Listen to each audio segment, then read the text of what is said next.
As dawn broke, Dallas and his team grew grim as the unclassified news blip typically seen on the radar scope faded into nothingness on the match screen, only to be replaced by a steady stream of blinking unclass. 55 thermal signatures were turning on at once, extending for 220 kilometers of Iranian shores, from Bandar Abbas to Jask. It was no ordinary radar activity. It was a synchronized cold launch, with missile canister lids opening in synchrony on multiple batteries of Iranian Zulfikar and DEFCON ballistic missile launchers fitted with anti-ship seekers. At the same time, dozens of dark shapes were observed under the drone's electro-optical sensor, crawling under the Iranian Bandar's water. Not submarines, something smaller.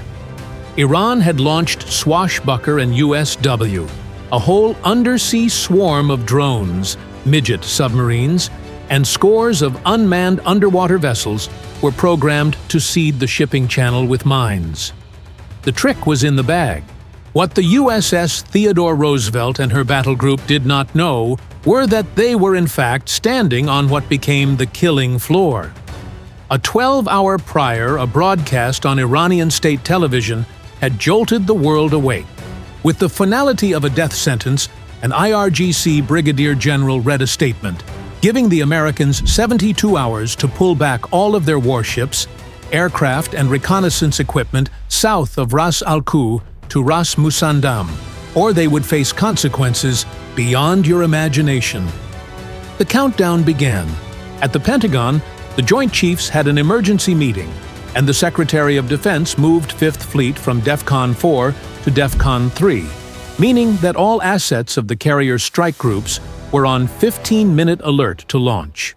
However, within the Bahrain Control Center, the situation grew worse than Washington could have hoped. Iran had not waited 72 hours. The ultimatum was the initiating step. At a narrow 21 nautical mile choke point that is surrounded by enemies on both sides and death under every sea wave, will the U.S. Navy stand and fight? Or will it back down and give Iran the greatest psychological naval victory in all history? Write a description of your strategy below. Now see what really went on. 4:02 hours and a phone call from the commander of Carrier Strike Group 10 in the Theodore Roosevelt was the first confirmation that this was no bluff. The Iranian coastal defense system, which had been set up in 3 tiers and labored for 18 months under Russian supervision, had been put on alert. Electronic blindness, Layer 1. For the first time, this NATO killing system was used in a maritime operation, when a Krasika 4 jamming system was activated on Keshem Island, smuggled in a refrigerated cargo container. It was in the Gulf that the jammer beam interfered with the AN/SPY-6 radars that the destroyers USS John Finn and USS Thomas Hudner mounted. On Aegis displays, Ghost was the focus of flood of targets. Link 16 packets started to be dropped. The strike group was going blind. Competent second tier, the missile barrage. 47 launchers were armed with a combination of weapons, including 22 modernized DEFCON ballistic missiles powered by Mach 8 MRVs, 15 Zulfikars that featured mid-course fiber optic updates, and 10 Qatar cruise missiles that skimmed 4 meters above the sea at Mach 0.425, timed to arrive after the missile-hungry fleet's ballistic missile barriers had been neutralized. Layer 3? The Undersea Swarm. The third swarm layer that American submarine warfare planners were most afraid of. Iran had been changing the shape charges and the sound signature of the acoustic homing system on more than 60 such Russian-made underwater drones weighing just 15 kilograms each, and had been programmed to explode under a destroyer's propeller. They were to spread out over the channel, hide at the bottom at 40 to 60 meters, and explode on the side of the hull of any ship compelled to maneuver. Their job: to wait in the dark, underwater IEDs. The 3 layers combined to make Operation Mersad Edaria, Sea Ambush, blind radars, make ships move evasively, deliver their load, sink survivors with cruise missiles. But Iran had overlooked one element. In fact, the Seawolf-class attack submarine, USS Connecticut, had been following the entire deployment from the silent position 280 meters down, known to the Iranians, which the captain himself had infiltrated 72 hours earlier, prior to the ultimatum. Its passive sonar had predicted the acoustic signature of each of the drones before they were launched. Americans were well aware of the location of the minefield. Now, all they had to do was endure the sky. The first wave came at 04:23 hours. 22 DEFCON missiles went up in flames, each a few seconds apart, creating confusion for interception. On USS John Finn, the Aegis system rapidly ground through the jamming to spot the incoming warheads at 185 kilometers, or some 90 seconds warning. John Finn and Thomas Hudner launched SM-6 interceptors, which were the only weapons that could intercept a Mach 8 object at 15 G evasive turns. But less than 22 interceptors were there to face 12 fake warheads inbound that were capturing sensible interceptors before any could determine it was a fake. This put 16 SM-6s in the face of 10 actual warheads. The first intercept was at 04:24.13, when an SM-6 intercepted a DEFCON warhead at 28,000 feet, lighting up the sky in a flash of white light. Then another, and another. However, the Iranians were prepared for the strategy of attrition, and after the decoys burned through, 16 interceptors still had to withstand 10 actual warheads. 2 DEFCON were able to break through. One was shot down by an ESSM point defense missile 400 meters off the hull of Roosevelt. The second hit a cruiser USS Philippine Sea, which penetrated 3 decks and exploded, killing 11 sailors and starting a fire near the aft missile magazine. Damage control efforts were undertaken to flood the adjacent compartments and prevent a secondary explosion. The cruiser was saved, but was then listed 12 degrees. The Qadr cruise missiles reached wave-top height at 04:26 hours, which wasn't until an E-2D Hawkeye spotted them 14 seconds before they hit. A salvo of Phalanx, CIWS guns and Cram launcher was fired, destroying 8 of 10 missiles. One missed entirely. The final hit made contact below the waterline, and USS Thomas Hudner was closed down, with all damage control systems automated, but lost the port propeller shaft and was about to make an uncontrolled turn. There is the surface battle, which is survived with some damage to a cruiser and 1 destroyer and 11 casualties. And now the fleet has to perform precise maneuvers, precisely as Iran intended.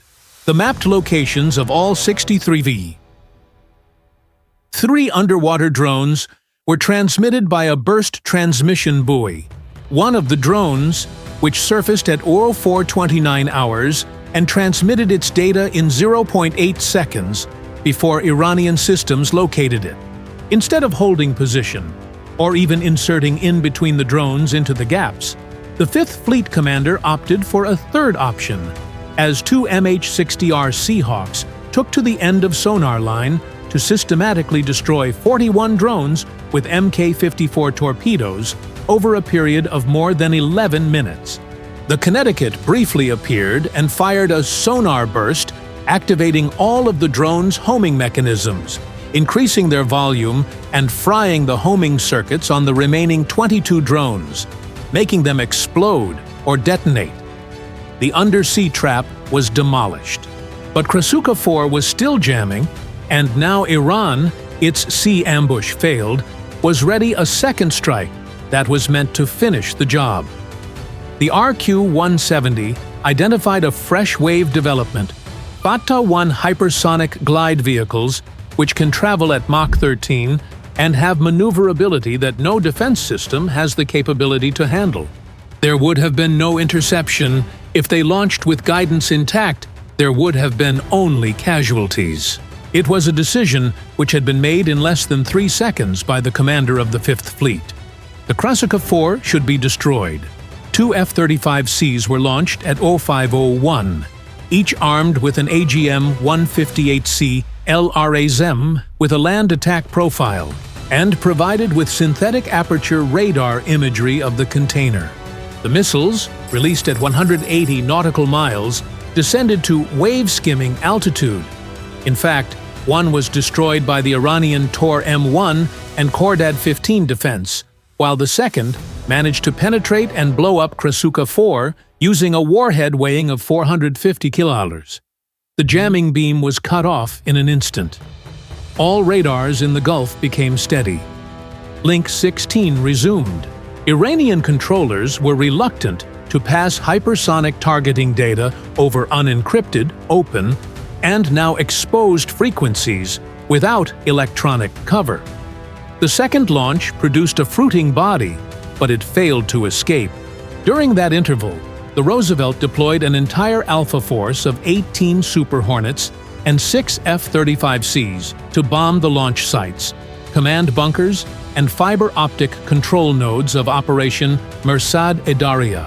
In 47 minutes, 134 precisely engineered munitions flattened launchers, destroyed command posts, and disrupted the fiber optic military links that connect the radars along the Iranian coastline with Bandar Abbas. The second Fatah 1 wave was not launched. The trap was dead. By 06:02 hours, the burning Philippine Sea was under tow by USS Grasp, and Thomas Hudner was limping south at 8 knots on partial propulsion. The wounded were transported to the hospital bay on the carrier throughout the night by medevac helicopters. There were 11 deceased persons in the refrigeration area. The Roosevelt itself was undamaged, with its flight deck using a relentless routine of taking aircraft off and bringing them on board as they fought their way back into the fight. At 800 Eastern, the President of the United States addressed the nation. The United States Navy has repelled an unprovoked attack in international waters. Iran will be held accountable. We do not seek war, but threats or violence will not drive us out of international waters. There was something bad under the pleasant words. A determined adversary was forcing the world's strongest navy to its limits in one small enclosed strait with Russian assistance.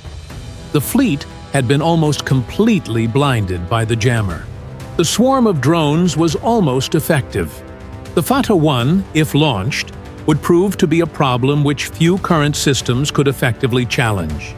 What was most alarming is intelligence intercepts taken at Fort Meade at 0930 hours indicated a real-time coordination of the operation from a Russian advisory team in Chabahar, which had been directly engaged in giving tactical orders to IRGC commanders. This was not an Iranian job by Russian weapons. It was a Russian operation utilizing Iranian hands. Containment was already not working in the region, and the Gulf was aground within a firm global conflict. At dusk, the Theodore Roosevelt inched its way through what looked like a debris field, a vast expanse of oil skimming the surface, Iranian hills ablaze with fires that burned for days. The crew had been put to general quarters, and they were waiting for the horizon that had just demonstrated lethal unpredictability. The Strait of Hormuz remained open. Shipping continued. But on that flight deck, every sailor knew what Washington still dared not vocalize: that the next warning from Iran will not be accompanied by a 72-hour countdown. This would be accompanied by a hypersonic warhead. And on the next appropriation, there may not be a Seawolf-class submarine lurking in the deep to swing the vote. Has the decaying government made a Hail Mary pass? Or was it a feint to scout out how many forces the United States has to defend against, with the intent of a conflict of a different size? Is it an act of war, or is there still plausible deniability for Moscow? But if Iran is able to launch the Fatah 1 again and fully show off the missile's capabilities, does the Navy have a real countermeasure? Or has the hypersonic era finally made the aircraft carrier obsolete? In the comments, fill in your tactical evaluation. If this breakdown revealed the truth behind the most alarming standoff in the Gulf, hit like and subscribe. The next classified file on Russia's underwater warfare program will be released in 72 hours, and when it is, you'll know why the Connecticut was actually in that strait that night. Thank you very much for viewing. Be on guard, be alert.